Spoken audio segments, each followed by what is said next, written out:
میں سعودیہ سے کسی کو پاکستان میں پاکستانی روپے میں قرض دیتا ہوں، لیکن جب وہ واپس کرتا ہے تو کہتا ہے کہ پاکستانی روپے میں واپس کرے گا، حالانکہ ریال کا ریٹ بدل چکا ہے۔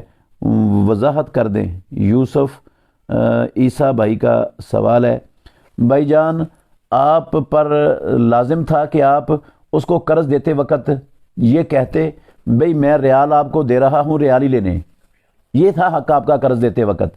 یا پاکستان میں بھی اگر کوئی کسی کو قرض دیتا ہے نا، تو اسلام نے جو طریقہ بتایا ہے نا وہ سن لیں، فائدہ ہوگا انشاءاللہ آپ کو۔ وہ یہ ہے کہ اس نے 1 لاکھ روپیہ قرض دیا ہے مثال کے طور پر، تو وہ جس کو قرض دیا ہے اس نے سال بعد یا 2 سال بعد واپس کرنا ہے، اس کو کہہ دے، صاف صاف کہہ دے بھئی اس وقت یہ 1 لاکھ روپے کا اتنے گرام سونا آتا ہے اور میں نے اتنے گرام سونا لینا ہے جب آپ نے مجھے یہ قرض واپس کرنا ہے۔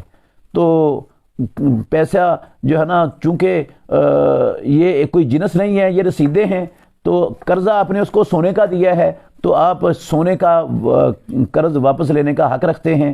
تو جب آپ واپس لیں گے تو اتنا سونے کی قیمت لے لیں، اگر بڑھ گیا ہے تو ریٹ بڑھ گیا ہے تو آپ کو پیسے زیادہ مل جائیں گے، ریٹ کم ہو گیا تو اسے کم مل جائیں گے۔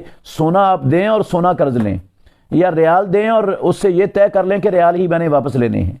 اگر کوئی اس شرط پر قرض لیتا ہے تو دیں، نہیں لیتا تو معذرت کر لیں، کوئی قرض دینا آپ پر فرض، واجب اور ضروری تو نہیں ہے۔